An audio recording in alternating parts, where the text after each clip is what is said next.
Hey, yo, man, what time is it? You know what time it is, man. 2 a.m.? Yeah, man. Man, you know what? What's that? It's 8:46, bro. Wow, that's deep. Yeah, you know what time that is. Yeah, man. Nappy head, Yo, Funk Army. what's up? Stand up. Get it live, y'all. Yo, Mo, drop that beat. You know what we gotta do. Yeah, man. We bringing this funk just for you. You know, Repeat after me. Say, you don't have to be the best, just gotta outlast the rest. You don't have to be the best, you don't. just gotta outlast the rest. No, you don't. You don't have to be the best, just gotta outlast the rest. You don't have to be the best, just gotta outlast the rest. United we stand, divided we fall. Should our backs ever be against the wall, we'll be together until the jam is done. I'ma say that again for you. United we stand, divided we fall.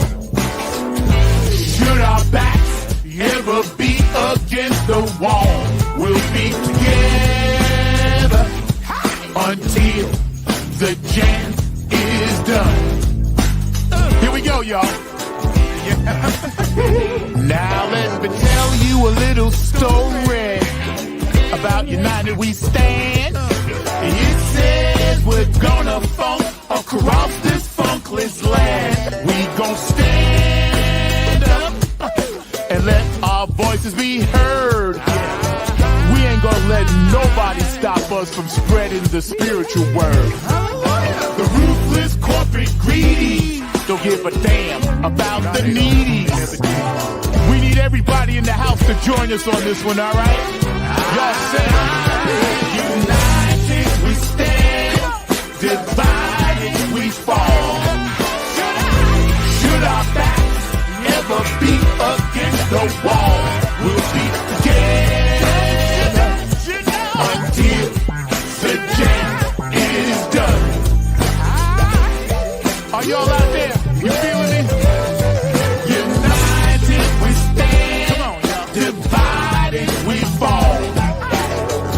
Should our backs ever be against the wall, we'll be together until the jam is done. Yeah. Check.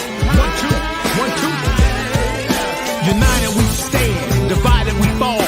Funkin' with the poor people most of all, as they poison our mind with food control. Third eye is wise, sacrifice. Wake up and see what they doing to you and me.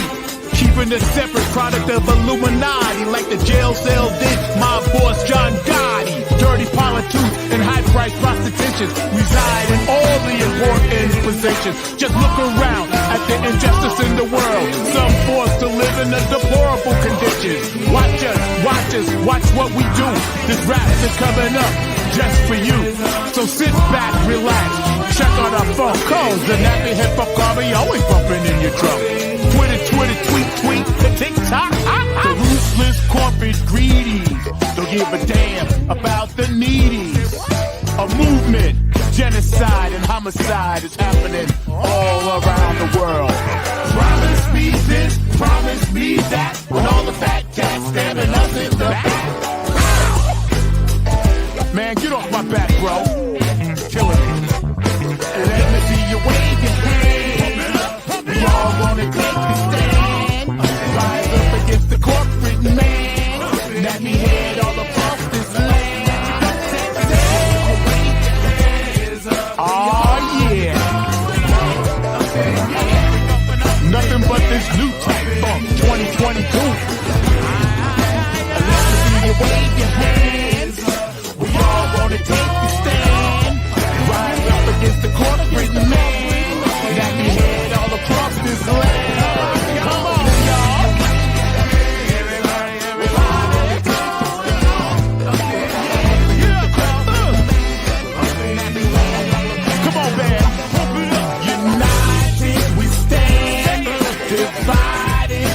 wall. One more time.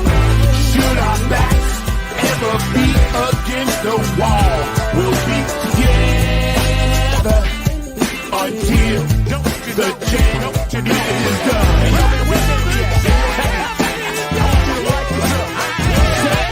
United we stand, divided we fall. Should our backs ever be against the wall, we'll be together.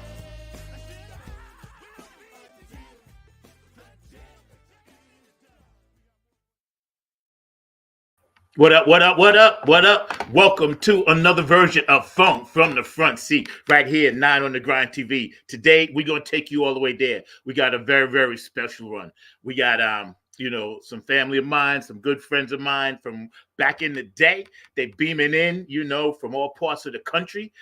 We got Ashley First, from iHeart, radio, the space radio program show. And then we got her dad, Bruce First, coming to us from Texas, and he is the host and creator and CEO of the Captain B radio show on iHeart. And I know I'm screwing these up, but I'm trying not to. So thank you all for tuning in. Appreciate you guys.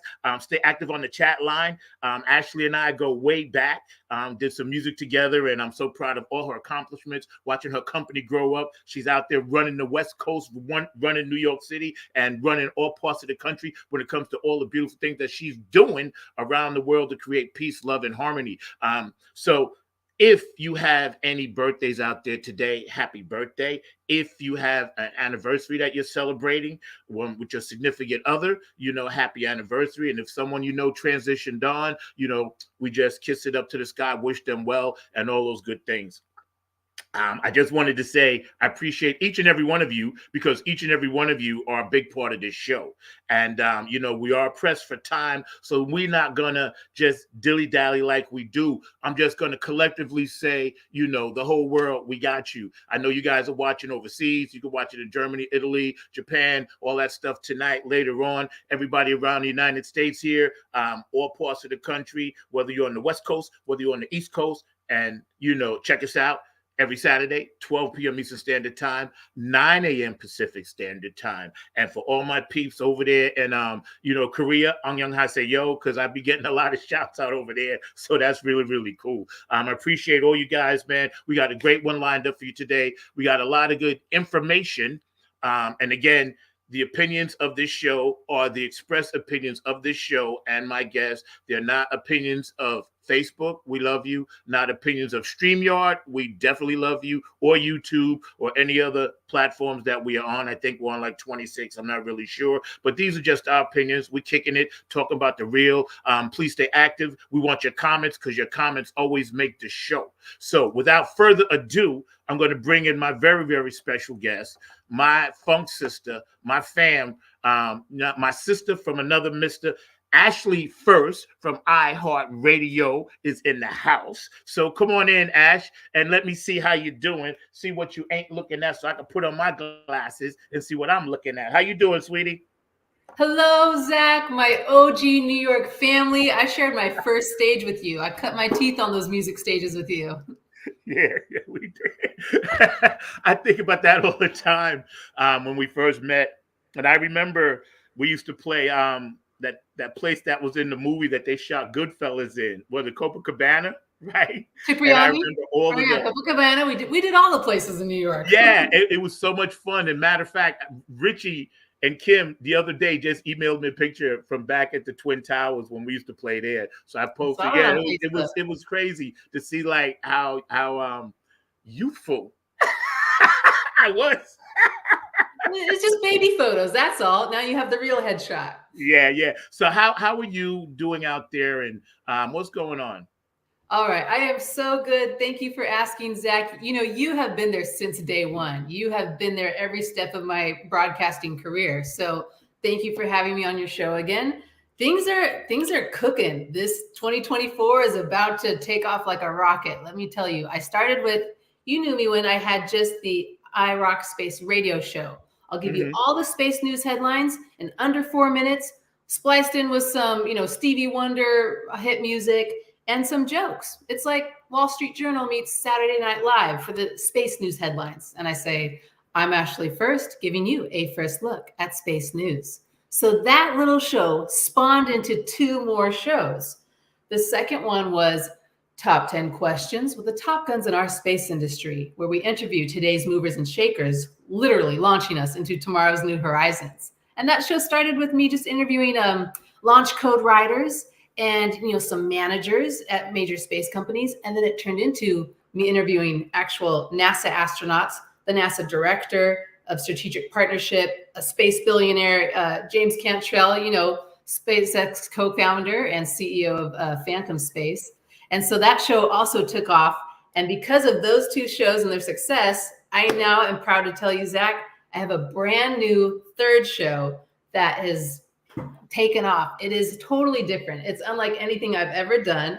And it's called Space Wars. Yes. Above the Kármán line. And let me tell you, we duke it out. I have some, people from the space industry come on, and it is no joke. Like, we go at it with the space debates. What kind of space topics, you might think? Well, we have not done the UFO topic yet, but we've done topics like, is it ethical to mine the moon for its resources? Or maybe we should protect that. It's our one and only moon.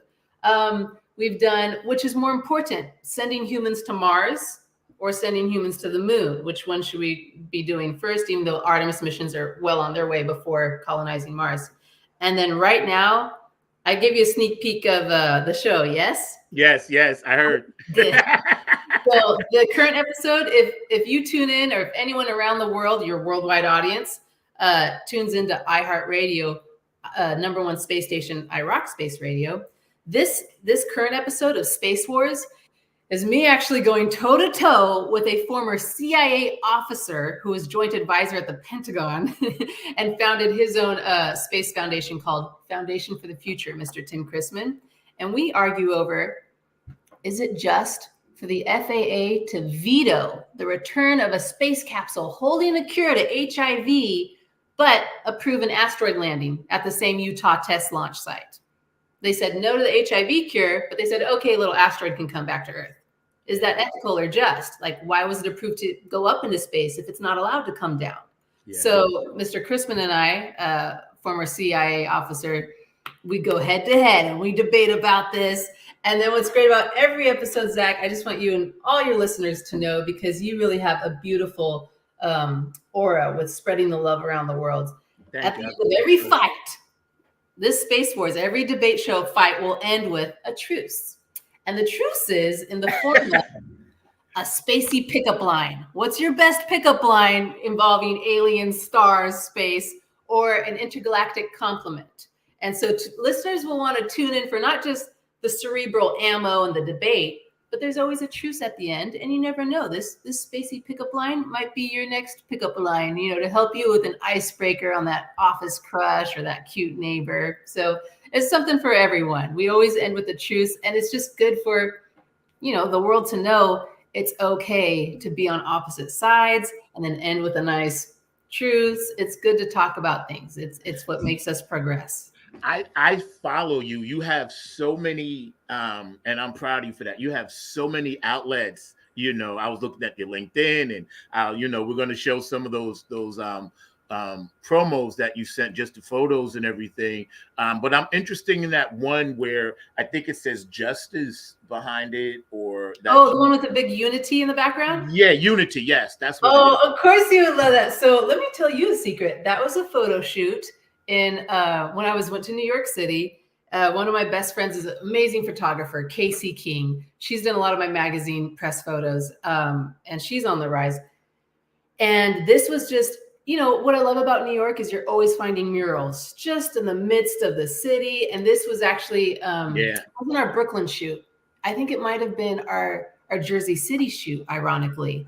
And just walking around those neighborhoods, there's a really famous tunnel in Jersey City that has all the hip hop icons. Like, you walk through this tunnel and the murals are just gigantic, of everything from, Biggie and just Method Man and Tupac. Like, the whole tunnel is hip hop, Missy Elliott, like a hall of fame of hip hop.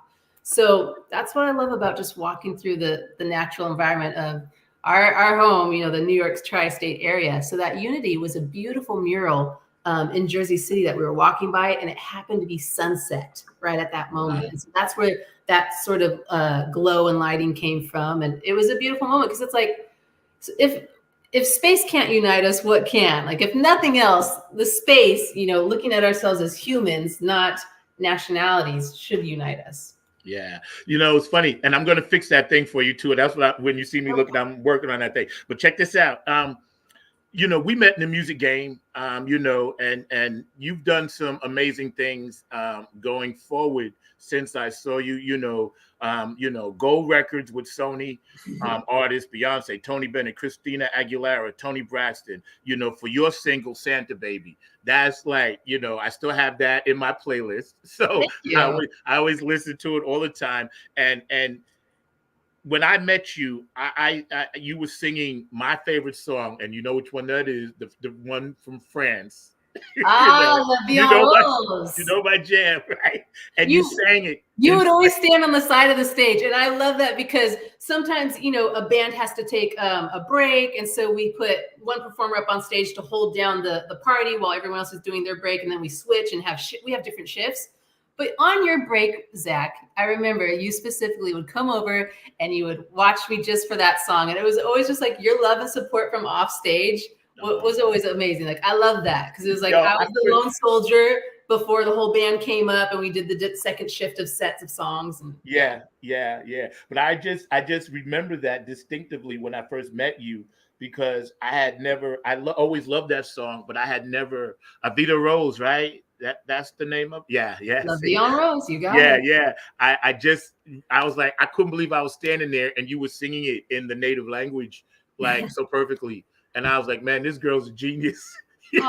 Some people get dipped in it, some of us get sprinkled, but beautiful souls and spirits like you completely get dipped in it. So Ivy League diploma, where did you graduate from? A small liberal arts school in Cambridge, Massachusetts. The official name is Harvard. And what's ironic is, but just to keep it real, I am a public school girl from Southern California. So to kick drop me in the sea of prep schoolers and East Coast was a little bit like a Legally Blonde, the movie experience. Like, oh, okay, this is how they do it in this side of the nation. Okay. But man, I assimilated like a fish. And what's ironic is that actually helped me in my broadcast career. You never know, Zach, and I'm sure you tell your worldwide audience this. You might be working your butt off at one thing and have no idea of the universe or higher powers plan that working your butt off over here is actually going to make you succeed in a totally different spot over there. So what happened with, like, how did I get my start in the iRock Space Radio, iHEART Radio platform? A record label executive who has a career of over 20 years at Interscope Records, whose umbrella is Geffen Universal Music, remembered my alto voice from that Santa Baby, from that Sony Gold record you mentioned, and the fact that I did go to Harvard. And they said, hey, can that alto voice with the Ivy League diploma come audition to be our news anchor? Like write a script that's like witty, smart, make the space headlines fun. And so I remember my first audition as a joke, like, what would you do if you were auditioning for a space news only anchor position? I thought, well, every news show has to start with the weather and traffic. So before I did the space news headlines, and I didn't have a script, I just had my laptop and I was scrolling actual space headlines. But I said, before we get to the news headlines, but first, your Mars weather and traffic report. What are the rovers up to on Mars? What is the weather? And I compared it to, the hectopascal and atmospheres of Everest because the air is so thin. And that was kind of like as a joke, but they liked it. They told me to keep it. And that's why we have that segment to this day. And so you never know that Sony Gold record, as my singing career, the Harvard diploma actually equaled a brand new career. It spawned this whole broadcasting enterprise that this rocket Yeah. ship I'm riding. So tell us a little bit before we get into a few of these questions I wanted to ask you, and I know you pressed for time, but we ain't gonna press it too much. Tell us a little bit about FURST Media and what that's about in your business and all of that good stuff, because people need to really know the many facets of Ashley First. Well, thank you, Zach. So A First Media is this company I started to shine a spotlight on up and coming businesses. And like when my friend's company donated tons of masks to New York City in the height of COVID, I gave them a press release just for free, to put a spotlight on companies that are up and coming and doing good. And so one of my other specialties, things that I do to pay rent and other things, is write press releases. If you have something to spotlight, do you have an up and coming project? Are you doing good in the world? I will whip up a 400-word press release, because if you go over 400 words, it doesn't get picked up by as many news stations. And I will shine a spotlight on you. So that's what A First Media does. And so it's really helped sharpen my news anchor writing skills too for the scripts, because you can't go over 400 words. You need the logo to fit in a certain place. And so that press release writing side of my business has really helped me with keeping the scripts tight and under 4 minutes. Yo, that's what's up. It's funny because when I first met you, I always knew, and I used to always tell you this, man. I was like, yo, you're a natural born superstar. I just saw it, knew it.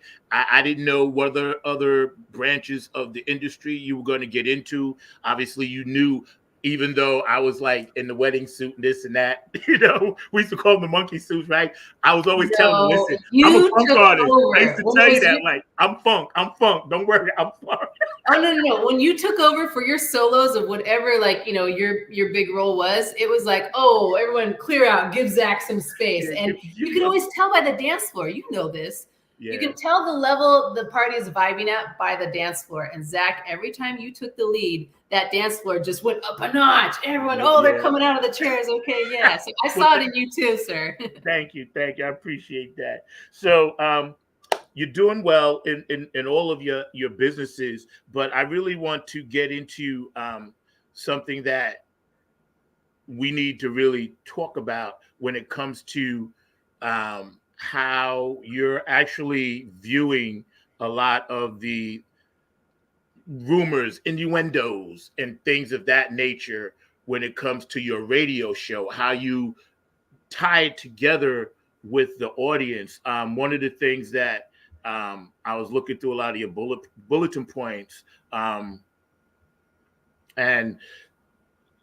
like you said, you started with the weather on Mars, right? And you were saying that, and you were kind of like, okay, tying that all in together. And how many years have you actually now been actually doing it? Oh gosh, we are 3 years going on 4. I mean, and that sounds like it's in its infancy, but this isn't a monthly show. So it's not like, oh, I did, 36 episodes. No, the news is actually a weekly show. And so I've churned out 52 episodes a year. I didn't miss a day of work for 2 years and change straight. I think the first time I actually stepped away was 1 year ago. So if you think about it, that means I had over 104 episodes straight consecutively, no matter where I'm personally in the world, California, New York, I had never missed a day at work. And so 3 years sounds little, but I'm like, that's actually over 300 episodes consecutively, people. Yeah, it is. So what got you into understanding how we're connected universally, spiritually, as far as science goes? Because that's why I always dug your spirit and your vibe, because it's always been like a 3-prong attack, and you and I always thought in the same kind of way. What got you interested in that as a child? Oh gosh. I was raised with a good scoop of sports and a good scoop of just religion. And so those are 2 arenas where sports, it's not about you, it's about right. And then in religion, you're not the only child of God on this little planet. It's about all of, God's children. And so both of those arenas, I would say, just put me in that mentality of it's not just all about you. Like, we have a whole team. It's about, all of us are really family. And that's what's unique, because this parlays into space. When I interview NASA astronauts, they speak on the overview effect.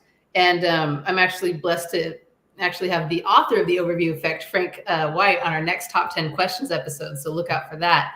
And whether you grew up with any religion or sports or not, something that all the astronauts speak on, Zach, is when they are up that high, looking down at our little planet Earth, it's called the Overview Effect, because everyone has this transcending feeling of like, oh, you might be on a space station with astronauts from Russia, Japan, Italy, America. But right now, we're just 4 to 8 humans trying to survive, and that's our home. And then when they land, whether it's on a US rocket or Russian Soyuz rocket, some of them have told me that when they land, you don't control where you land. It's not going to be in your home city. The popular places to land are maybe a splashdown in the ocean. Sometimes it's Kazakhstan.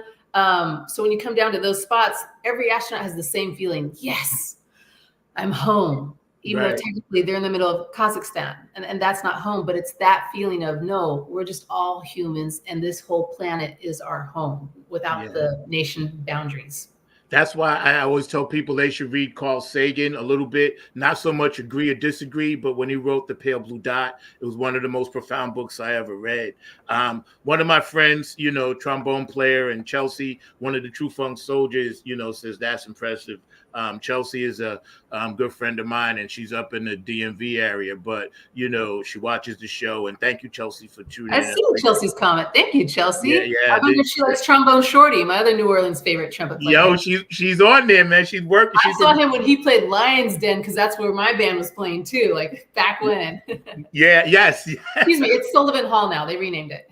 You know what's funny? I just was telling somebody, because when I'm not doing all of this stuff, I drive Uber. I was just telling one of my passengers about the Lion's Den, about that amazing time of the Lion's Den, CBGB's, Club Life, the Izzy Bar, Wetlands, like just boom, boom, boom. Because the time I came to see you guys, there was a line out the door. Thank God you left my name at the door, Always. You were so sold out. You was packed like sardines. I was like, look at my girl go. You was going. I was like, a Hall of Famer like yourself. Thank you. Well, thank you.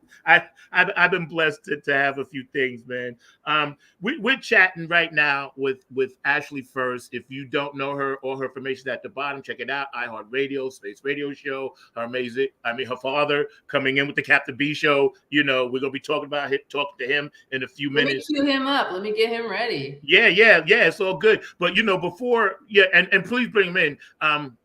And let him know, he can pop in whenever, and then we'll get him on the screen, because I would love for you to introduce him. I actually met your father when he came to one of I don't know if it was a wedding. It was somewhere where it was a cross thing. Oh, it was the New York Athletic Club, that gigantic building on Central Park South, where you just see the balcony from outside, and it's this huge stone balcony. It takes up a large chunk of Central Park South, so it's an amazing venue. Yes. And I remember saying, wow, Ashley's dad is mad cool. That's where she gets it from, man. Because he was just hanging out, we was kicking it or whatever. He loves music. He actually, I'll let him tell you his story of the bands that he got to see at the start of their career at a famous venue called Whiskey A Go Go in California. I'll let him tell you who he saw before they made it. Yeah.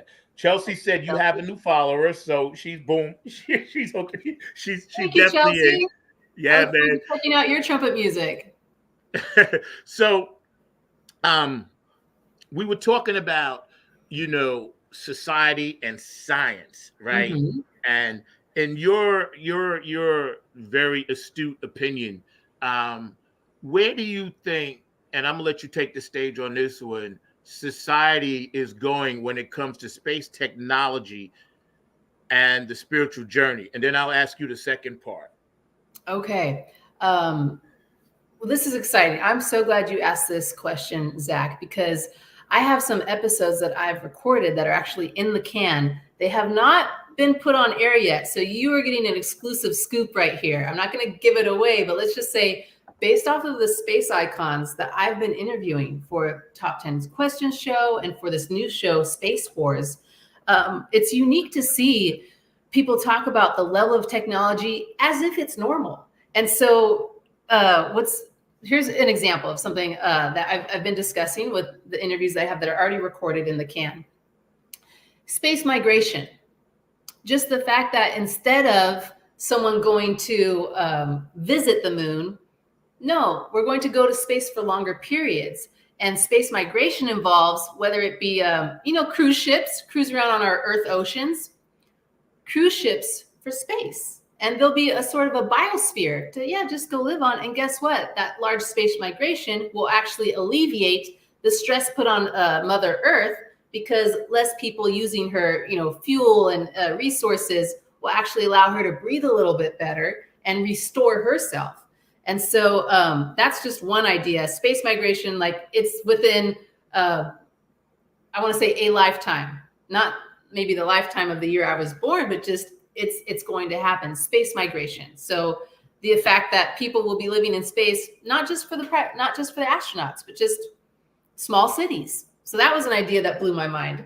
And then another one is, here's a sneak peek. So Space Wars. Oh, thank you. Yes, there's our beautiful logo. Yes. When we duke it out, you'll be the first to know. Another, come from the front seat exclusive. Well, and I'm loving it. And thank you so much. But you know what's funny? People say, and your dad has just popped in, so we'll give you sending to me. Yeah, he popped in. But people say that space, but they forget planet Earth is in space. Oh, right? You feel me? So we already there, and I try to just bring it back around, like to think about it. We're not like someplace and space is somewhere else. Great. We are in space. This is very true. And the last scoop I'll give you before we bring my CEO Bruce FURST, is just the major players in this aerospace industry. When you think about this, we were very worried at the start because Russia was beating us. They sent Sputnik up there faster than we could or did. They sent a monkey. They actually sent the first woman in space before we did. And then cut to present day, things are a little bit different now. Major players aren't so major as we actually. I love the fact that James Cantrell, the founder of Phantom Space, who co-founded SpaceX with Elon, that happened because James Cantrell and Elon Musk, and he told me this story, went to Russia to try and buy a rocket, and they laughed at them and they spit on their shoes.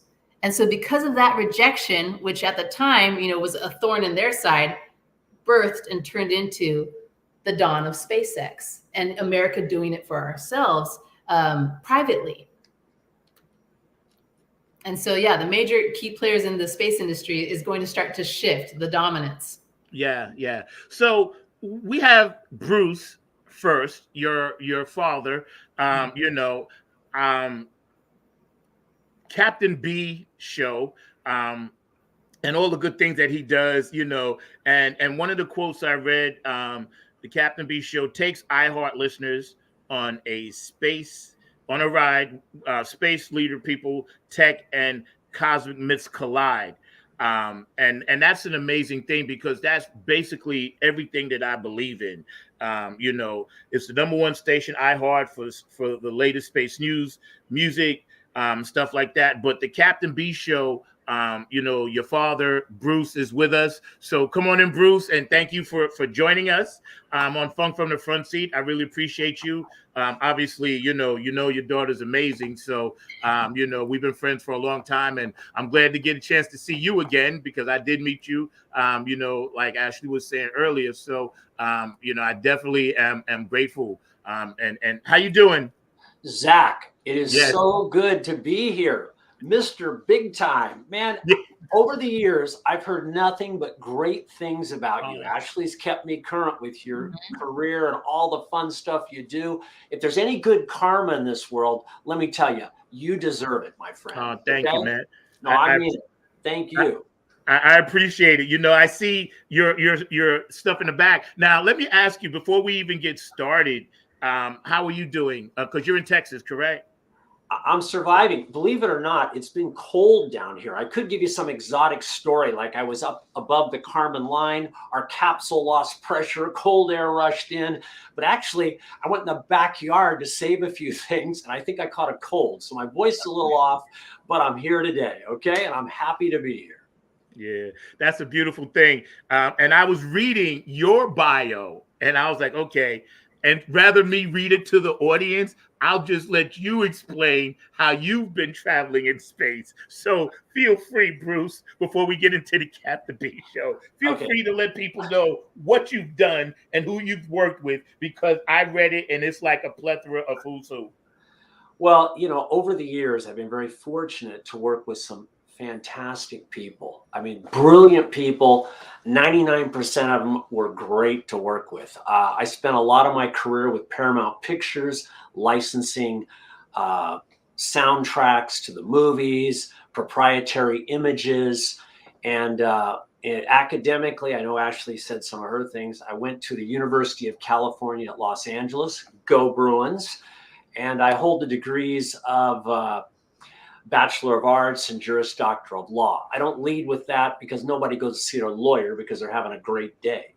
But I was in the only area of the law I feel that really is a positive area all the time, and that's intellectual property. And you get all these inventors saying, hey, protect my little bambino here. I'm going to change Western civilization. And it's a positive, kind of a real uplifting experience most of the time. So that, coupled with the fact that my father, Ashley's grandfather, was an Air Force pilot. He was a career military guy. And even back then, you know, he would tell me about the Bluebird project, as the pilots called it. It was kind of their underground terminology for what we call today unidentified flying objects, okay? And or UAPs now, unidentified aerial phenomenon. And, you know, it got me interested. I was always interested in outer space and rock and roll music.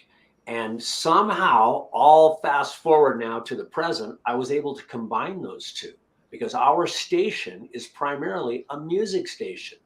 It's not talk radio, but every hour on the hour, we have our tagline, what we're famous for is Ashley's Martian Weather and Traffic Report. And that has a couple of interspersings of talk radio, a little bit. We've got another show called The Space Revolution with Mr. Rick Tumlinson, who's testified in front of Congress 7 times on behalf of NASA. I mean, he's an icon in the industry. We're very happy to have him on board. He has a twice weekly show. And of course, we've got Ashley's shows that are growing exponentially because of our audience. Our audience is demanding more. So we said, Ashley, can you give us more product, more content?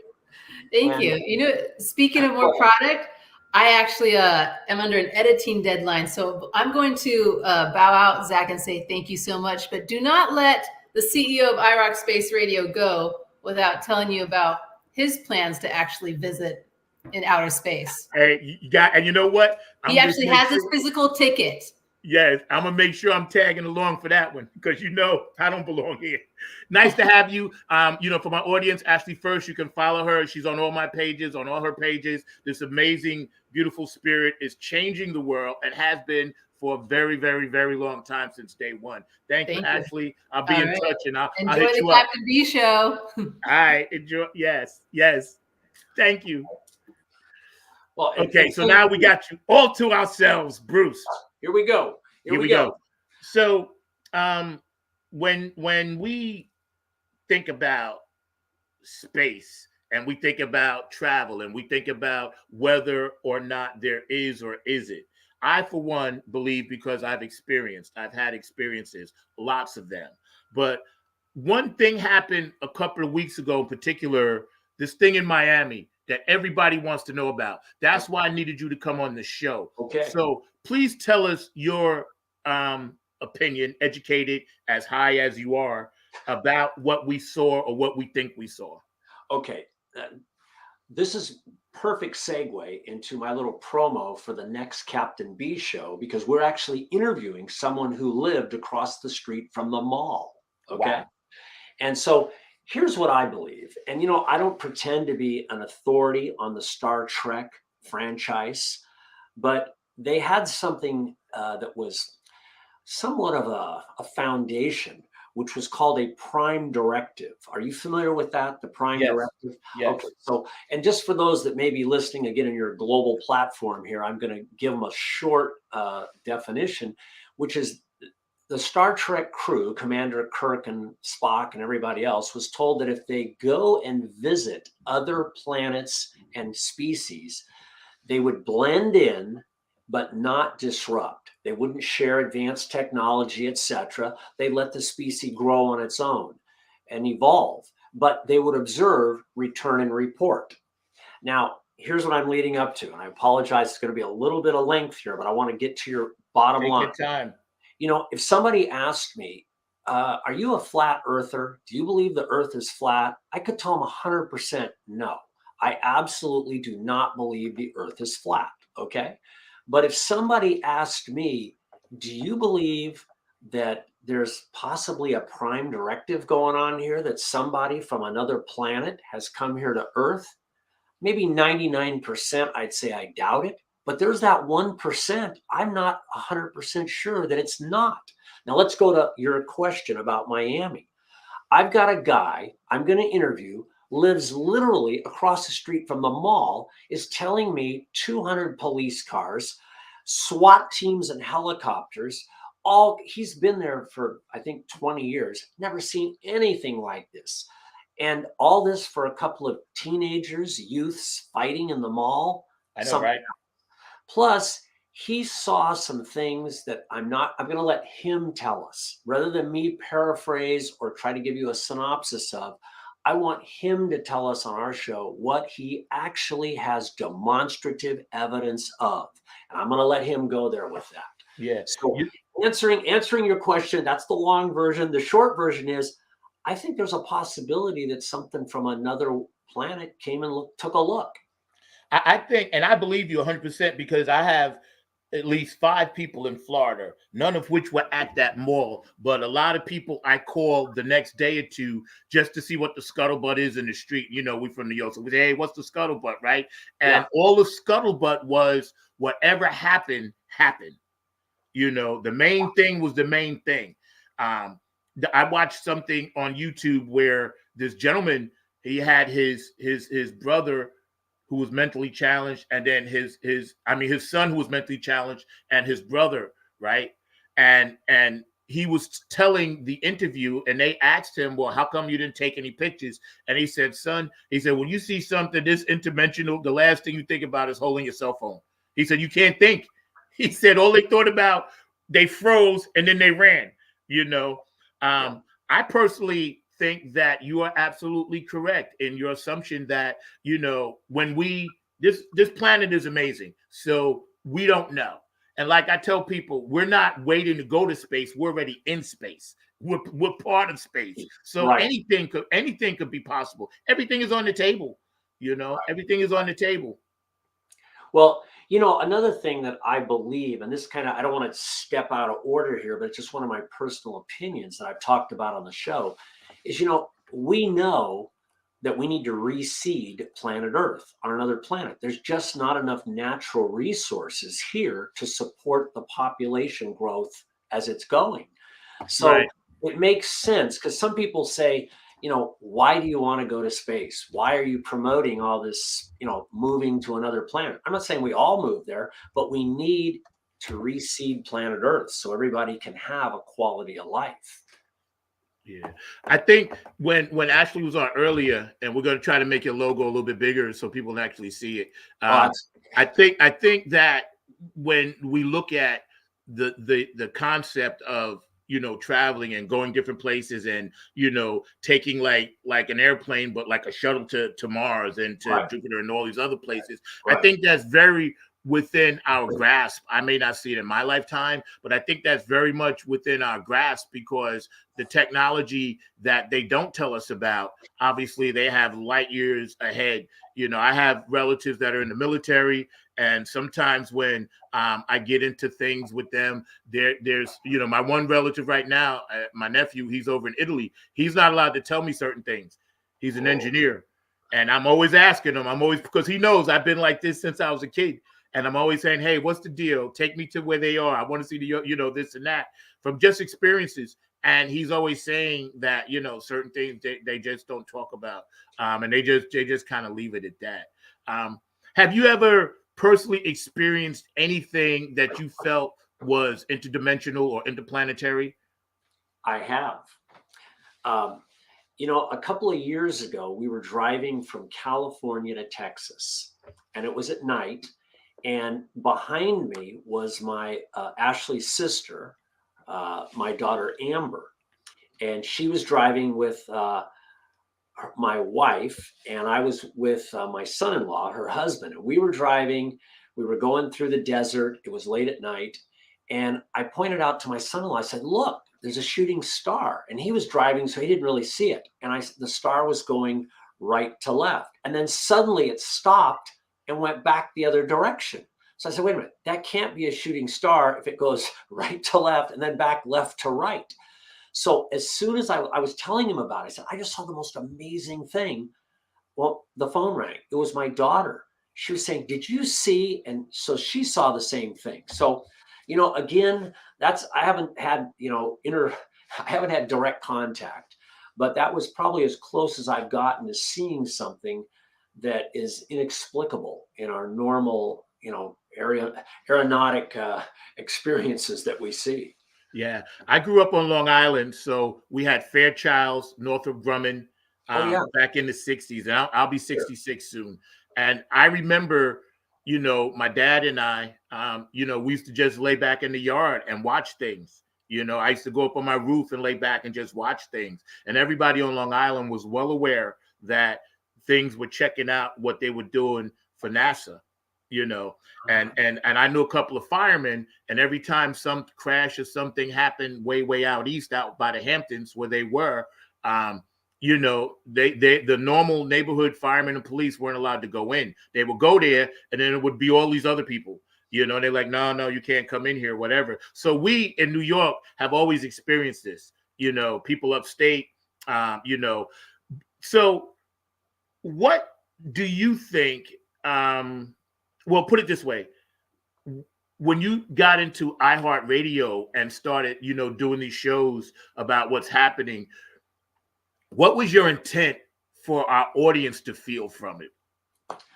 Okay, well, originally it was entertainment. I didn't have an agenda to persuade anybody to do anything. As I told you previously, I love rock and roll music. I just don't have any talent. Unlike Ashley, who can play instruments and sing in perfect pitch, you know, me, I do play lead tambourine, okay? That's about it. But I love music. I've been to all the concerts and, you know, everything when I was a kid. You know, going to UCLA, I used my little Daily Bruin press pass and got into the Whiskey a Go-Go. Yeah, she wants you to tell that. Yeah, and saw a little band on stage known as Van Halen, you know, before they got signed. And it was great. You know, I mean, I grew up in the rock and roll era, and I love it. So I was motivated by the fact that I've always wanted to have some platform to present rock and roll music. And it from another venture I was involved in with the record industry, where I was licensing music above the Kármán line. The Kármán line is 62 miles above sea level on the Earth, the official beginning of outer space. Everybody agrees upon that. And I was thinking, what if someday, you know, ASCAP here on planet Earth collects the royalties for the, you know, the band, the label, the publishing company. Well, why can't we do that in outer space? So as I was doing that, there was kind of just a growth. It just happens where people became so interested in what we were doing. I thought, you know what, we should have a radio station that plays this kind of space music, because that was it. People were saying, well, what is space music? Well, everything from David Bowie, Space Oddity, Daft Punk, the Beastie Boys, Intergalactic. There's hundreds of space songs, and a lot of space music is really in the genre of new age. People kind of hear that new age and think it's space music. So I put this idea together, and we started a radio station, and we did it from the ground up. We did it right, so that when we did connect with iHeart, which was just a fabulous experience, and they said, okay, and the contracts went back and forth and we executed them, we were able to seamlessly integrate with their platform. We didn't have to go back and start over. We had the people that did Apple Beats do our foundation work. So that was kind of it. Yeah, it's always great to hear these stories because number one, we're hanging out today with Bruce FURST, iHeart Radio, the Captain B Show, and all the other amazing things that this gentleman has done. It inspires my audience. It inspires others. It inspires me, and it gives people hope that whatever you manifest inside, you can go ahead and achieve. If you can dream it, you can achieve it because we all started. Oh. That's right. We all started with a thought. Everything that man has ever done on this planet, I don't care if it's a teaspoon or, a jet plane, somebody had to think of it first. You know what I mean? And that's the power that the creator gives us, the ability to think and do these powerful things. I'm a big believer in manifestation.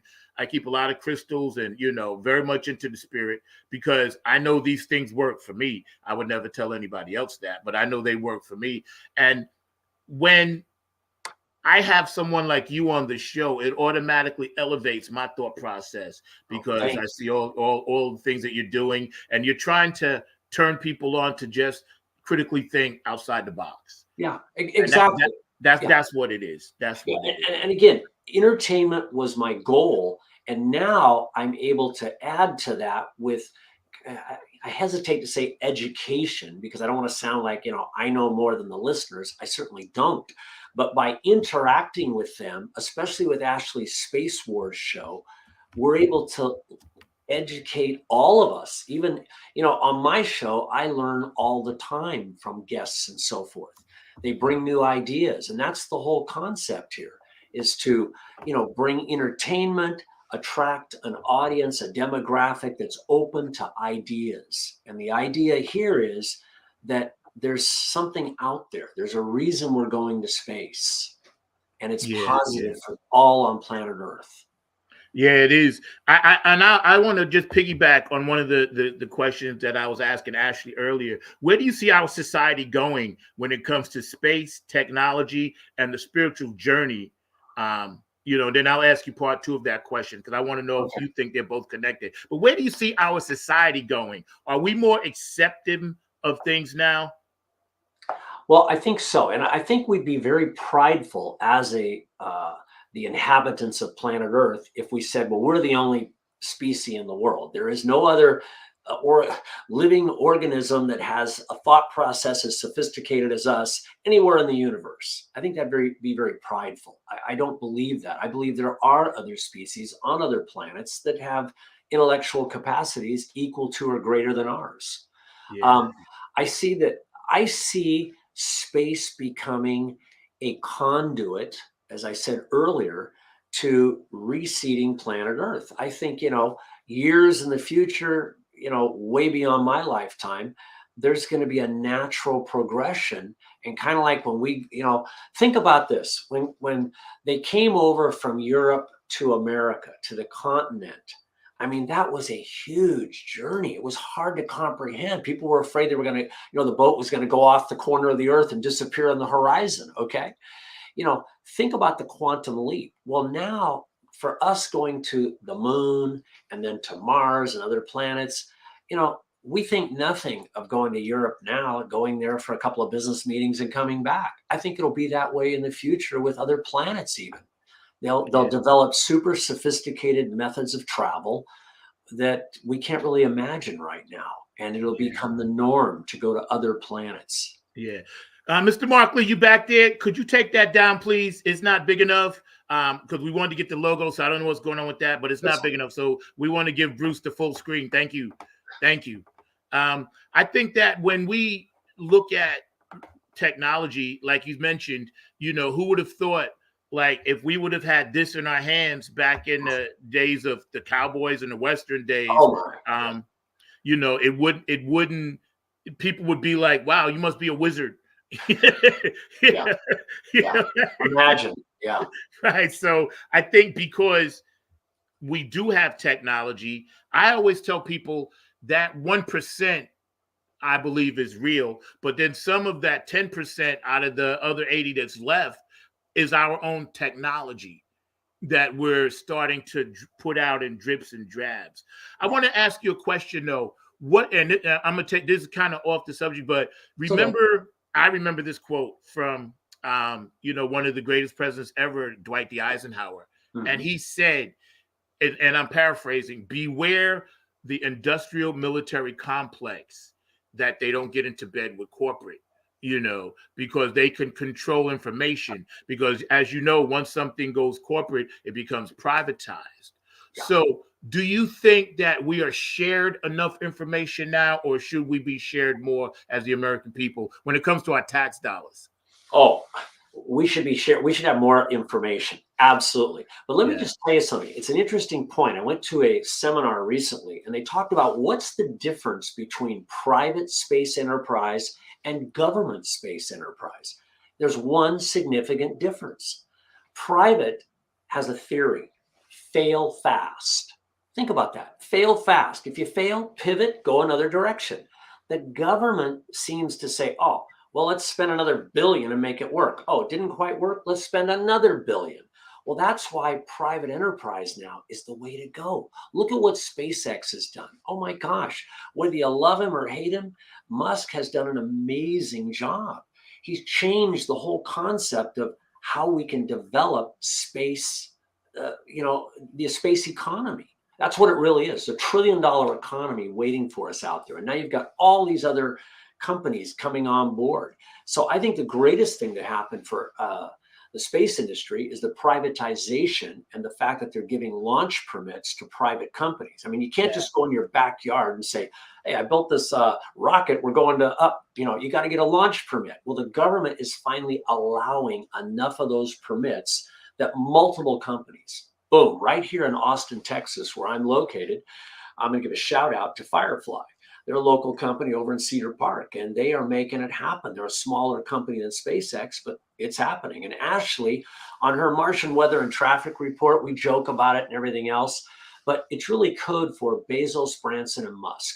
What are they doing this week? What is the IPOs in the space industry? I mean, in 4 minutes, people tune in for that. They're in the industry because it encapsulates all the significant events. They don't have to listen for an hour to CNN or Fox or something. They go to our news show. They get a little bit of tongue-in-cheek humor because Ashley will say, well, here's the temperature on Mars this week. If you're going to dine outside, you know, bring a coat, you know, whatever. But then she goes right into the serious aspects of the space economy. And that's where everybody is looking for her show to know what's going on. Yeah. And that's why I follow. I listen when I'm driving because I do Uber when I'm not doing music and everything else. And I'm always listening, trying to just get little tidbits or whatever. And I listened a lot lately because I knew I was going to have you guys on the show. But I want to ask you, I'm going to throw out one name to you. Sure. And I just want you to just shout it out, give your opinion about this particular gentleman. I follow some things, but I only gravitate to things that gravitate towards me. Like, I believe a lot more in Buddhism than anything else, although my dad was a Baptist minister. But I do believe in God. I do believe in Jesus. But I also believe that there are other things because I've seen them. I've experienced them. I'm an empath, high-tech empath. So that's why Ashley and I connect like that from day one. Yeah. Dr. Stephen Greer, your thoughts? Okay, well, give me some background on Dr. Stephen. Okay, Dr. Greer, he wrote several books. He's had several papers. He's knee deep in when it comes to you know, ufology, UFO exploration, and you know, orbs and angels and seeing different types of flying entities in the sky. He has these groups all over the world. He worked for the CIA and the government. He started as an emergency room doctor, and then when he did his emergency room stuff, he started, you know, getting into other forms of of understanding technology, understanding life. And he does a deep dive with a lot of the stuff that's on the History Channel about UFOs and things like that. And he does a deep dive into a lot of these government agencies, along with some other people that he works with, that are hiding all this information. He's fighting basically the Freedom of Information Act because he wants full disclosure. He's part of that project. So what do you think about that? Do you think, just tell me your thoughts. Okay, well, I'm going to lead with something that I don't even know if Ashley is aware of, but recently a letter under the Freedom of Information Act was released where William Casey, does that name ring a bell? He was director of the CIA, wrote a letter to my father, Ashley's grandfather. It's on the internet, Howard First. And, you know, that letter was a communication because my dad was always writing. He, even back then, was saying, I want information. It was a pleasure meeting you, Mr. Casey. My dad he became an Air Force colonel ultimately, so he had access to somehow the CIA. He was doing something. And so that letter is kind of like a foreshadow for me of what I feel today. It started way back with my dad. And I believe 100% with Dr. Greer that we need more information. Look what happened in Area 51 way back when. You know, the government said it was a weather balloon or something went wrong. You know, they know more than they're letting us know. Yeah. And I believe that they have a responsibility to release that information for us based upon something you said earlier that strikes home with me, okay? Which is our tax dollars. We're paying for all of this. Right. And so, you know, like in any contract, you know, there's consideration is what binds parties to a contract. Well, we pay the government. They're supposed to, in return, give us, you know, quid pro quo. You've got to give to get. So the Latin phrase applies here. We pay taxes. They've got to give us information. That's one of the components. Now, obviously, they do other things. They provide all these government, programs and products and all that. And that's great. We like that. But one of the key components is transparency. That word is something that I believe the government doesn't do enough of. In business, there's all kinds of laws. It says when I deal with you and do things, I have to disclose. Material disclosures have to be made. I believe the government should be held to the same standard. They need to disclose and be transparent. Now, I apologize for getting off on my little rant there. No, please. This is your platform. I want you to preach because we've never really. This show's been going on almost 5 years. I started it during COVID, but we've never done a deep dive into this like I wanted to because I didn't have the experts like you and Ashley and other people on that are doing it from a point of view of, hey, this is our show. We're on iHEART Radio. Check it out. Here's what we're talking about. These are the facts as we see them and know them. So this is very important because I've always been, since day one, I stepped on this planet into another whole kind of mindset. And I think a lot of it has to do with the music side. You know what I mean? And then also, we love music, brother. Yeah. And being into Funkadelic and the Club Funkadelic ambassador and P-Funk. Yeah. So that's it. That's it. You know, the mothership. So of course, you know, it's always been in me. And I've been blessed to work with a lot of those guys, and that's a blessing, man. But yeah, it's great to hear from someone that I personally know tell these stories. So the second part, do you believe the spiritual side and the scientific side, like our Egyptian brothers and sisters taught us many centuries ago, is all one? Because I study a lot of Pumapunko. I study a lot of Egyptian technology. They had things then that people weren't aware of, the Baghdad battery, things like that. So do you believe the spiritual side and the scientific side are all one entity, back to that one light? I think they go like this, but ultimately they come together. When you get to a certain level, they merge. But when you start off, you know, there's the spiritual side, the scientific side, and you may think you're on different paths, which you are to begin with. But in the end, I believe it all goes into one. I really do. Yeah, I believe that too as well. And I think we are getting there. I think we are getting there. What we need, your beautiful show, Ashley's beautiful show, everybody that follows you guys got millions of followers on iHeart. We need to let people know it's okay to talk about things. Absolutely. Don't be afraid. Nobody's going to hurt you. We should not have fear of the future. I believe too many people fear the future. And what I don't like, and this is just my opinion, not yours or anybody's, not StreamYards or anybody's. I think they always, and I mean they, the man, government, whoever you want to call it, the world leaders, have to build up this threat. Another threat. Oh, they're coming from outer space to get us. Oh, Mars attacks in the movies and this and that, because we need another enemy so we can spend even more trillions to these people. You know what I'm saying? And in reality, we're no threat to them.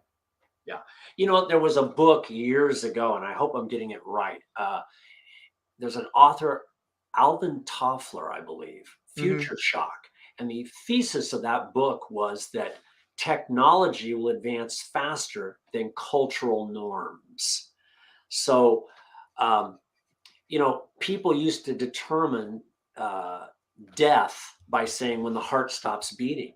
But then technology let us know that when the brain stopped functioning, that was a type of death. So now, as we go into the future, you're exactly right. Are we going to be looking at anyone we encounter out there, anything, as an enemy? Or can't we change the perspective there and pivot and say, look, they're friendly. Let's start with them being friendly. I mean, what would you do tomorrow? Let's think of the Miami Mall. Let's go back to that. If you had these people show up, or these species, whatever they were, are they to be treated as friends? Do we give them that first shot as a friend? Or do we have the SWAT team and everybody else trying to take them down? I mean, how? Let's ask you the question, my friend. Zach, what's your opinion on that?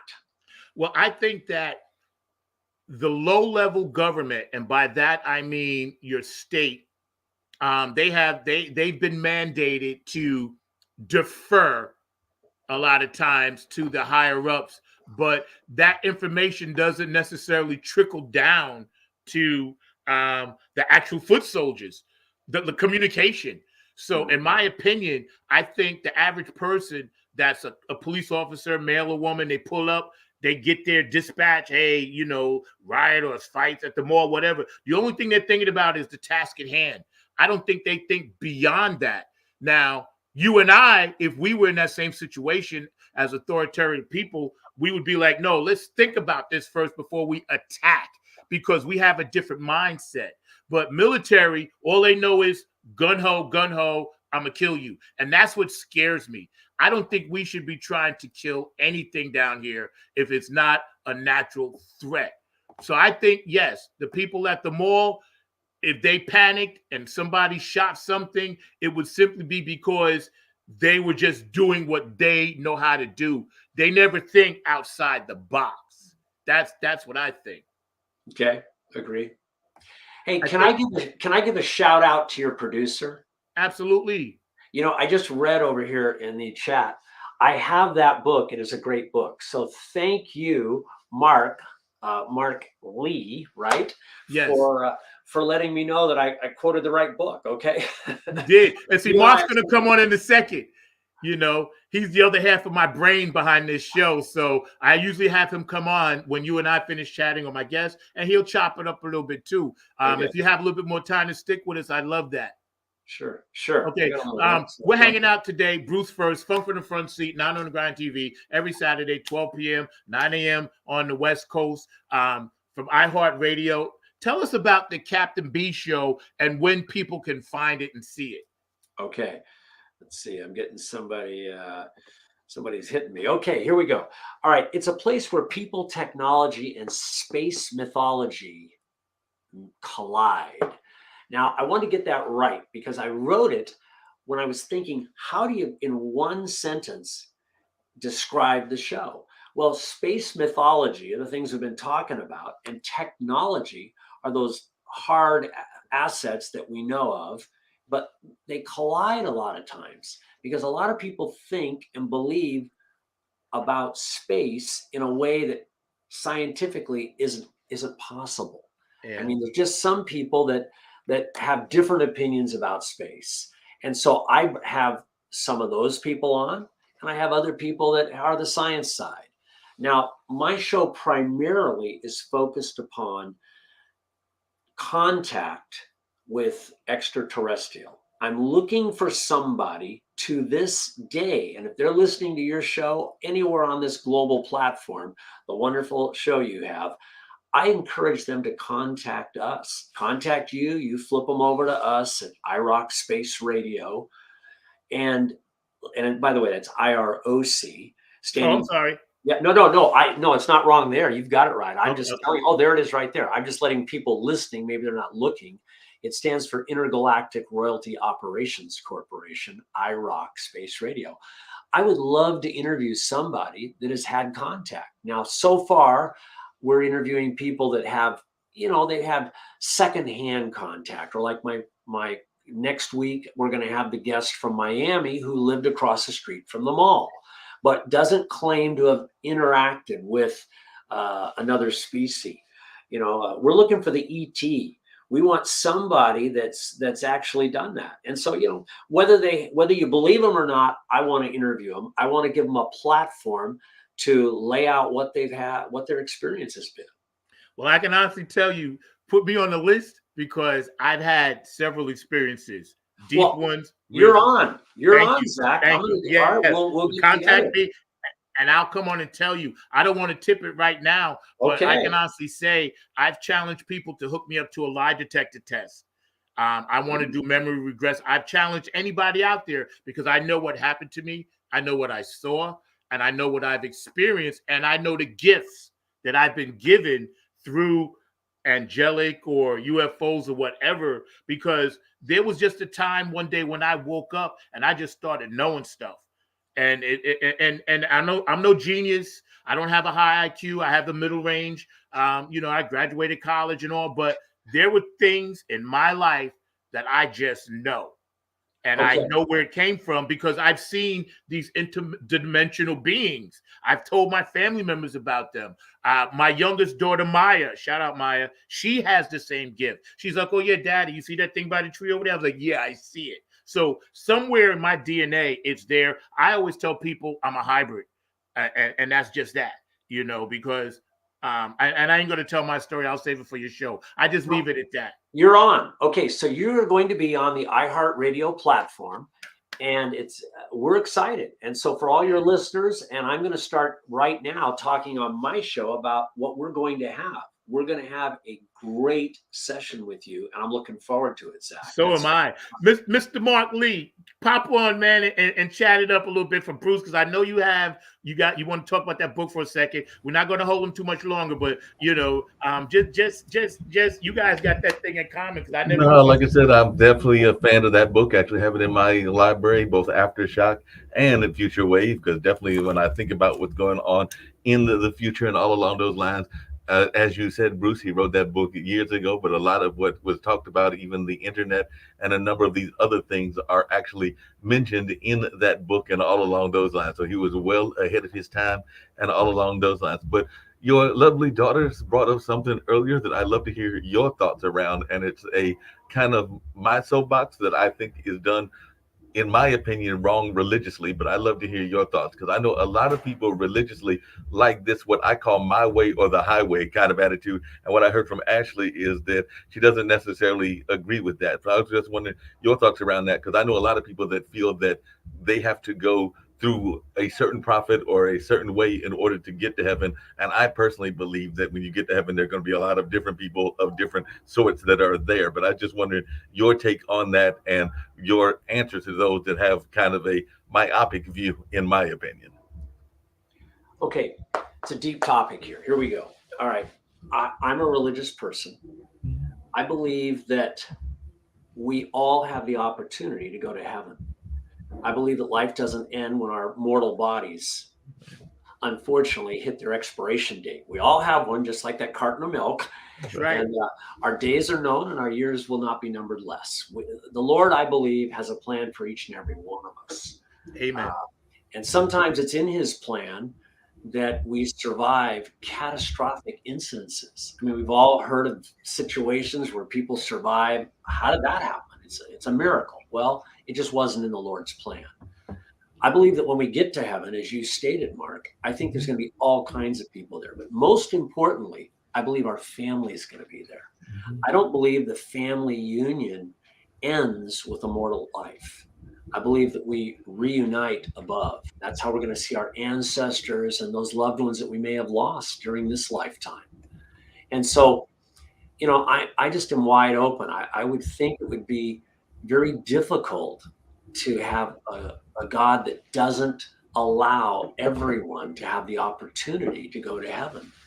So, I mean, I don't know if that's deep enough or strong enough what you're looking for, but that's my bottom line. I can extrapolate little corollaries from that and go deeper if you want. But that's pretty much what I was going at, and that's kind of my view as well as everything. The other thing that Ashley brought up that I was really thinking about, and I was wondering your thoughts, because a lot of what y'all talk about on these different shows on iHeart is around modern science and the technology, and you mentioned SpaceX earlier and everything. I know one of the concerns that people have is they would love to go to travel to space, but they are thinking that their economy isn't quite there. So I was just wondering whether you and maybe even your daughter has the same kind of thought. Is there going to be an econo class for those of us that can't quite afford to get to space the normal way and everything? Because like I said, Elon Musk can afford to buy a spacecraft, and a lot of other people that are living in the ghettos and even the countryways may not be able to afford that as much. So in your thought pattern, do you see an econo class or a way that we will be able to get there more affordably? I do, absolutely. That's Let me funny. give you one example. Ashley, on one of her shows, I love this line. She said, I don't want to mention the name of the company because I might be wrong. Although I'll take a shot. I think it was Axiom Space had a seat for $55 million they sold to a billionaire to do a private space flight. And so Ashley's comment was, they sold a $55 million seat this week for the flight into space. I hope it reclined, Right. So, she's always doing great humor, but that's the extreme. I see, just like with all kinds of other travel that we've seen, the prices come down. And the reason is because with volume, prices come down. Like with anything that's produced, think about it. Volume creates a lower price. And I think soon they'll have ways, as I alluded to earlier, where we're going to have modes of transportation that are hard to comprehend. I mean, like right now, I just noticed that I think it's Toyota or something has a car that's running off hydrogen. And that's supposed to be even more efficient, less expensive than the electric cars. I mean, I don't know. There's just all kinds of new technology out there. So to answer your question, absolutely. I think price point will go way, way down. I believe that as well. And again, we're hanging out with Bruce FURST, the CEO Bruce FURST, iHEART Radio and the Captain B Radio Show, and all of the stuff that we're getting into is necessary, I believe, for my audience. First timers you're watching, this is the first on this show in 4 years. We've never done a deep dive into it, but obviously all of you that know me know my beliefs, and I don't hide anything about what I believe and what I talk about, and everything that I'm telling you I can honestly back up. If anybody out there is willing to put me on a lie detector, feel free, because I know I'll pass it. When I look at our information, how we're taking in all information, right? And people are talking about AI. I just want your opinions, Bruce, about AI and let me know when you have to split too. AI and where that is going to play a part in our exploration as far as how we're going to get off this planet. Okay, and I do have to go here probably after this one. Okay, I've got an appointment coming up, but let me just tell you, I think AI is here to stay. I don't think it's going to go away. I think that the genie's out of the bottle.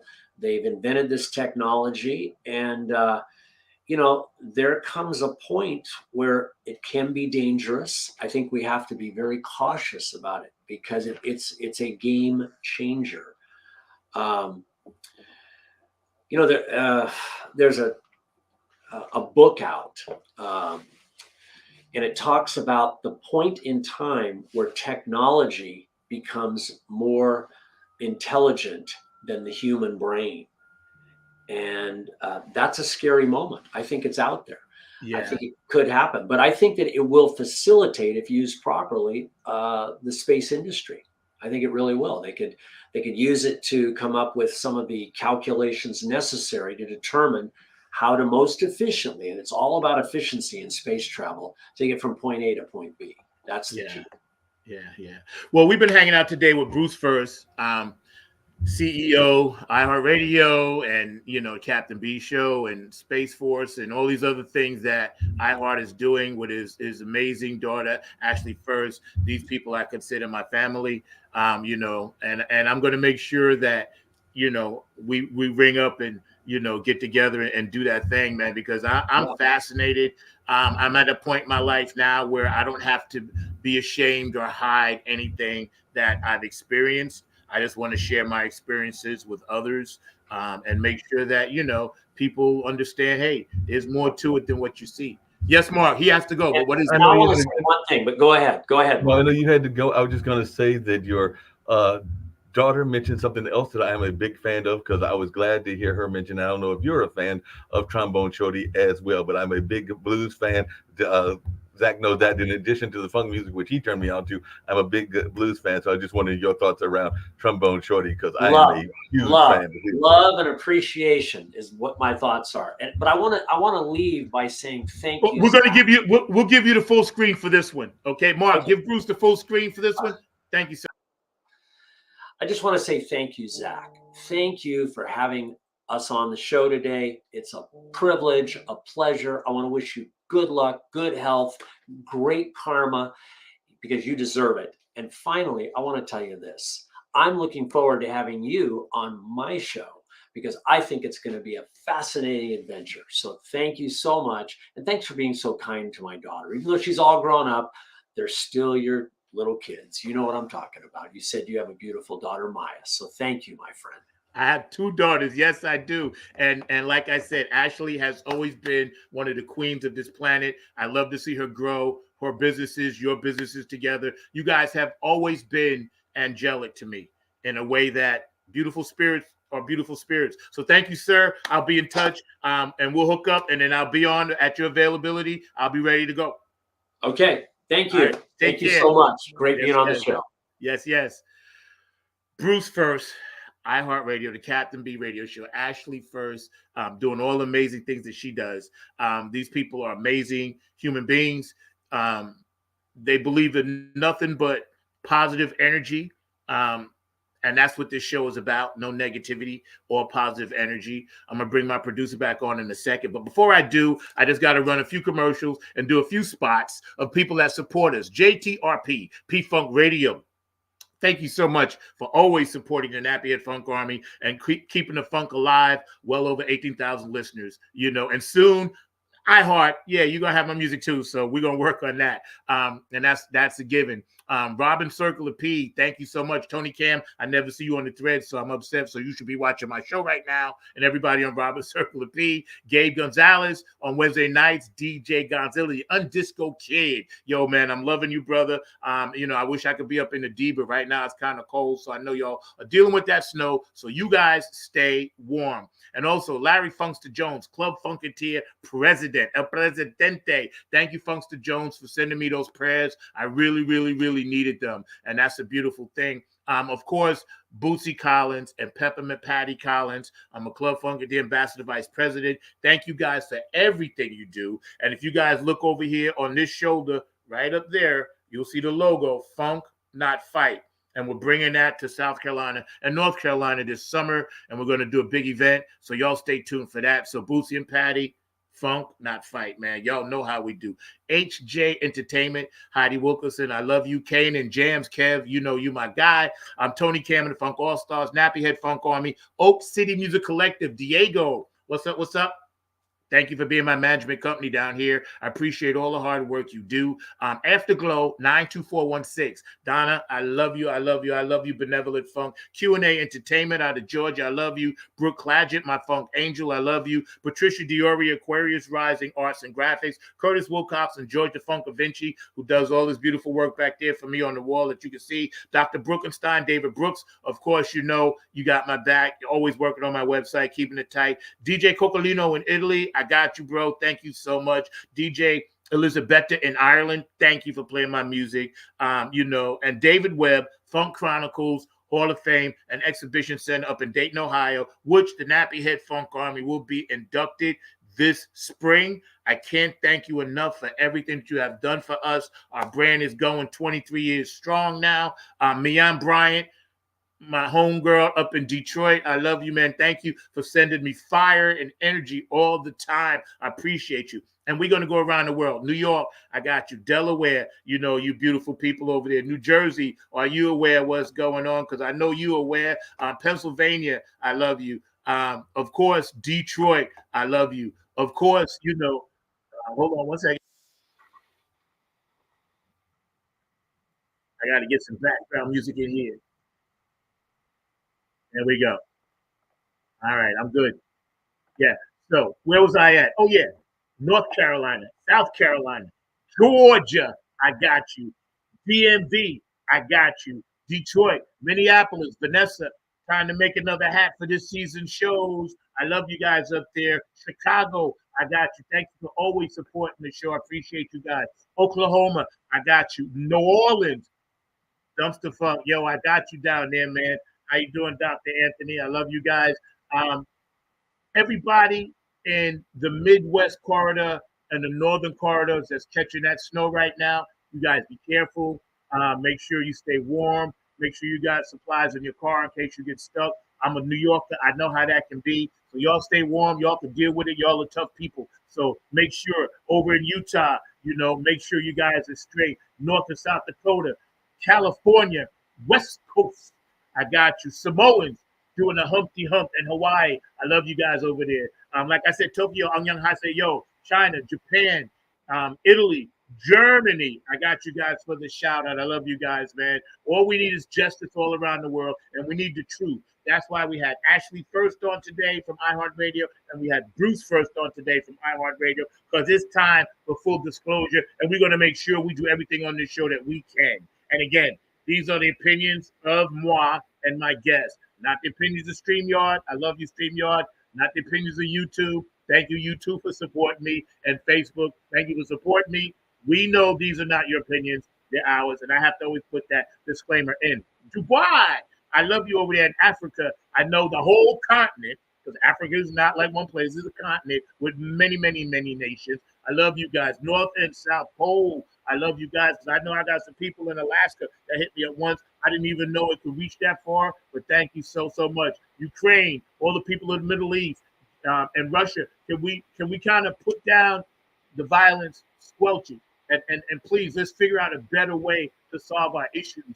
I know some of this stuff is not the United States business, and I totally agree with that. We should stay out of other people's business. But we're spending billions of dollars everywhere all over the world, and we got homeless people that are starving right here. So our government, whatever you guys want to call it, cabal, Illuminati, whatever it is, make sure that you stay in tune with it and stay locked in, because we can't have people spending our money and we don't get a say so. So that's just wrong. And I'm going to just leave it at that, because that's not what this show is about. And everybody around the world that I failed to mention, charge it to my head, not my heart, because I'm constantly thinking of different things. I'm already working on shows and already working on music, and we're back in the studio recording, you know, starting this Sunday, and working on our new stuff for our season down here and our touring season with the Nappy Head Funk Army. So we'll be starting April 26th at the Poorhouse. So make sure y'all jam-pack that place, because we coming with the Funk Trauma Con variant, and we throwing a flag on the funk for all the North Carolinians that don't feel the funk and don't know what it is. We're gonna be kicking y'all in the ass this season, like we did last season at Hopscotch and and everywhere else. So we coming. So make no mistake about it. Don't sleep on us. That's all I'm saying. And you're gonna see my girl Lulu behind the kit. You might see a different bass player because Ralph has done some other things, and I'm proud of him with his trucking company moving on. But people come, people go. The funk will survive just like it always does. And remember, be kind, be happy. Don't punch down on yourself. Love yourself, and try to keep an open mind about everything. Everybody is needed, but no one is necessary. And I'm gonna say that again. Everyone is needed, but no one is necessary. We are all part of the same life, all part from that one DNA strain that was sent from wherever it was sent from. So y'all make sure. Remember, justice is what we need. Um, reality orientation is what we need. Stop living in the fantasy. Play on the computer. Don't let the computer play you. I'm gonna say it again. Play on the computer. Don't let the computer play you. I'm working on a brand new song called "What You Gonna Do When the Grid Goes Down." So y'all stay tuned for that because I really want to know what you're gonna do when the grid goes down. You ain't gonna be able to do nothing because there ain't gonna be no technology around. You feel me? So check this out. As we move on, I'm gonna bring my producer, Mr. Mark Lee, back, and he can tell us his thoughts on this particular show. What you got for me, Mark? You're always doing amazing things and having amazing conversations and amazing guests. As a matter of fact, I just heard from one of the funk folks here in the community, and they were saying that they had not realized how important you were into the funk industry. And I was like, yo, you need to wake up so that they can actually get involved in what you're doing and all along those lines, because they are somebody that has a funk program, and I'll just leave it at that. But I did get their correct number and their correct email, so we're gonna make sure that they got the correct material so that they can play all of your music, since they said that they did not have access or did not know what was going on. So I had to school them, because sometimes it's good. Well, I'm glad you did. And I don't mean to cut you off. I'll let you go, but I wanted to just say shout out to David Webb again. Shout out to everybody that's watching. I know a lot of you guys watch and you go back at different times and pull them off YouTube, this and that. And again, we don't get paid for this yet, but we are going to get paid. I get paid in other ways, and I can't go into that right now. But I do, earn enough to where I can make this happen. I'm not really thinking about it in terms of that. I just think about it in terms of the information I can get out. But I want to recognize George Clinton just did his Hollywood Walk of Fame. Woohoo, congrats to George. Make my funk the P-Funk. That came from my girl Chelsea. So thank you. And yes, we saw that with Mr. Clinton. And Boosie just got his Walk of Fame in Cincinnati, Ohio, and his star. So the true funk forefathers that kind of brought all this funk together and, is doing all of this stuff are actually finally getting their just rewards. And I have to say, as a Club Funkity ambassador, I'm never going to put no negativity out there. I'm just not going to do that. But all I can say is it's about damn time. That's all I can say. Ash, man, thank you. I appreciate you so much, man. And we're going to get together and talk about some business and some other things too.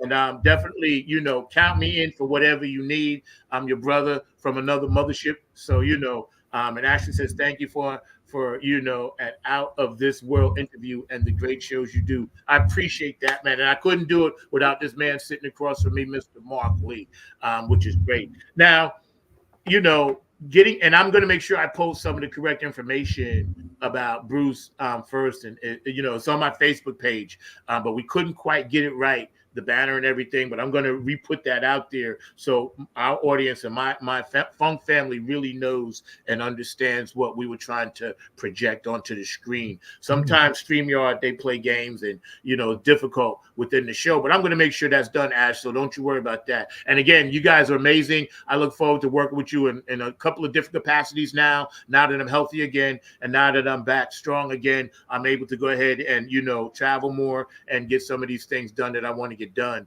And working with you, of course, and your father, Captain B, it would be amazing. Bruce is just totally it, as are you. So, your whole family is like that. Mark, quick question. Yes. When we look at society on a whole, and we understand that society may or may not be ready, when we are coming into this season of what will be division, do you think the Space Force and anything, as you would say, things of that nature will play a part in who begots what when it comes to running this country. And you know what I'm talking about. No, there are already some interesting conversations around that and everything, and unfortunately, some of that plays into the division. I hate to say that, but there are some people that are arguing, even if you look at the Russian and Ukrainian war, with utilizing a space force. So, like a military force that is out there in the space is kind of like the Guardians, and they even talk about having shields and things that will block things from being attacked and all along those lines. And that sometimes, unfortunately, in my mind, plays into the division, because I like what Ashley said about the way that space travel is now, where a lot of people of different nationalities are up in space working together, and that kind of that Star Trek and Star Wars kind of mentality. And that's what I have always visualized space would be like, that it would be a place where folks did not care what the race was, or whether you were from another planet, or whether you were two-headed or one-headed, or whether you were of one orientation or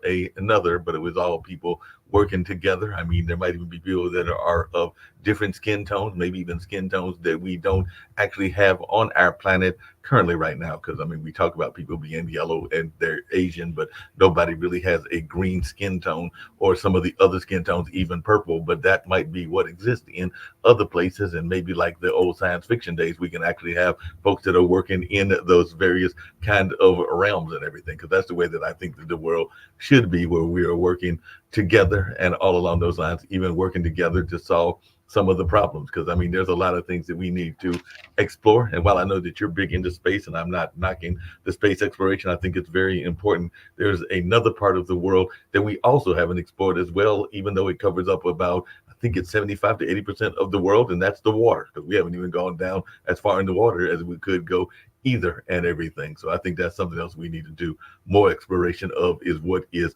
not just above us, but also below us as well. I mean, there might even be some fictional cities that people think are fictional, but for all we know, Atlantis could actually be there somewhere or along those lines. But definitely, they do say that there are new species being discovered underwater regularly. So if there are new species being discovered underwater, they've got to be discovered above the skies as well. So that's something that I think that we need to do double exploration in. And I hope that that answered your question.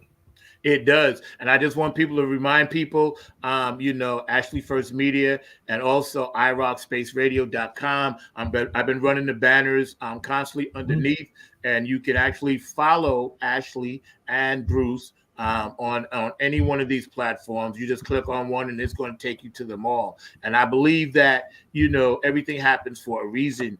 And the reason it took us to this point, to get to this point, Mark, and have these people on, is because now is the time, Ashley, with her media company and based in Texas, based in New York, Cali, but then she's in New York. She's got 3 different locations, one in Texas, one in New York, and one in California. So, please follow that, because she can take you there.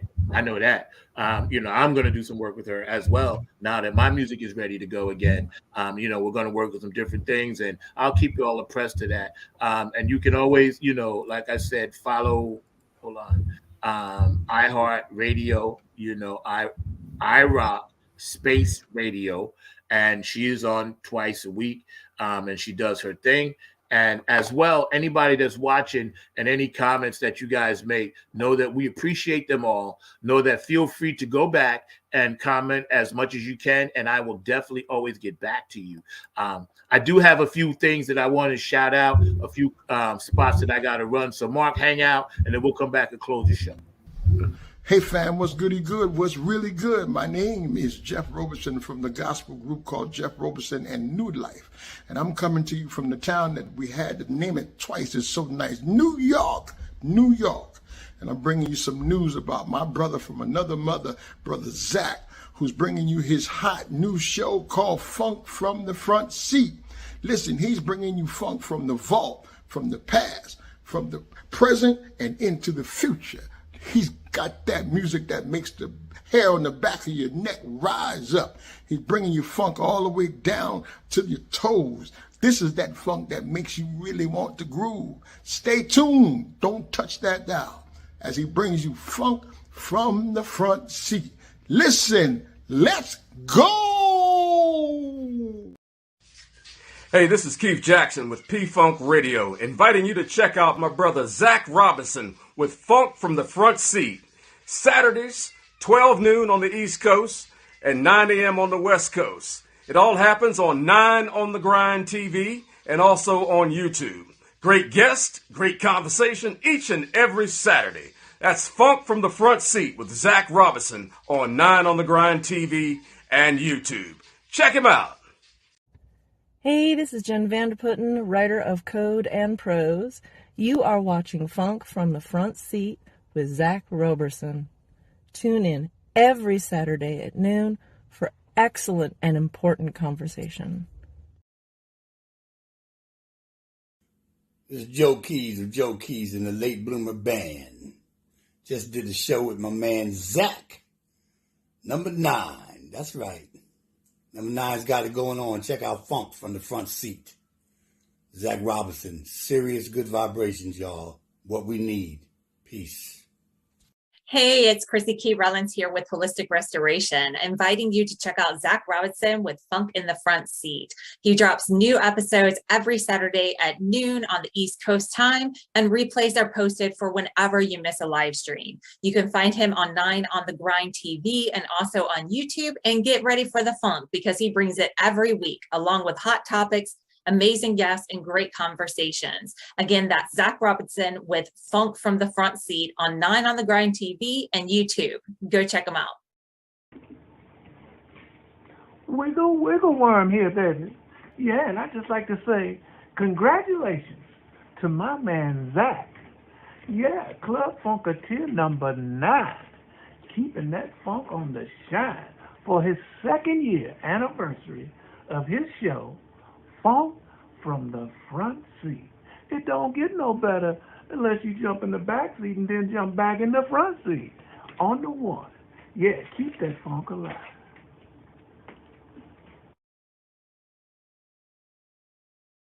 As we keep that funk alive, as my big brother Bootsy would say, Mr. Mark Lee, any last thoughts before we get out of here and crank this thing up and fly out to the next part of our journey today? Just another great show. You, as always, have amazing guests. You did another amazing job. So I was just glad to be part of this show and to see you doing great things, because you're always doing amazing things in the field of spreading truth and harmony and all along those lines, and definitely keeping that funk music out there and keeping folks alert about what's going on in the funk community, but also in the world. And definitely I consider you to be one of those great light warriors, like you said of myself and everything. And definitely, you know, we got to have more of us out there. And I, even despite that division that you were talking about earlier, I've had several people that are in our like-minded fields, fellow empaths, that feel that we are on a positive turn. It may not seem like it right now, but that we're actually heading in a path of righteousness and a path of positivity that will see the world go in a better place. And I actually believe that as well. And I've had some guests on some of my shows say that, and that's what I am beginning to believe, is that this division might be there, but that we are going to see a positive switch, and that we're going to see a very positive turn probably over the next, definitely in this year of 2024, and even heading into 2025 and even beyond. Well, I couldn't have said it better. I want to thank everybody for tuning in. Everybody stayed active on the chat line. Appreciate you guys. Go back and watch this show. I appreciate StreamYard and YouTube and Facebook and Twitter and TikTok and X and all this other stuff that I'm on. Mark knows better than me. We're going to end with my big brother video, Mr. Bootsy Collins. I want everybody to remember funk, not fight, you know, so let's all unite. And y'all have a great Saturday. Those of you that are dealing with the weather, stay warm, be careful, enjoy the football games today and tomorrow. You know, my Jets are out, so obviously I got to pick somebody else. I ain't going to tell you my Super Bowl picks, but next week, Mark will come back with that. I'll see you later, Mark Lee. Thank you. Thank you for everybody for tuning in. Y'all have a great day. You feel, but you just have to fit it between that space, that little space that you got, which is one, you know, one, you know, one. And then you would try to fit your different notes, but you felt in between it, like, you know, and that's the funk, you know, and you can change that, you know, and that's the funk.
essence of the funk is the power of the one bop. One!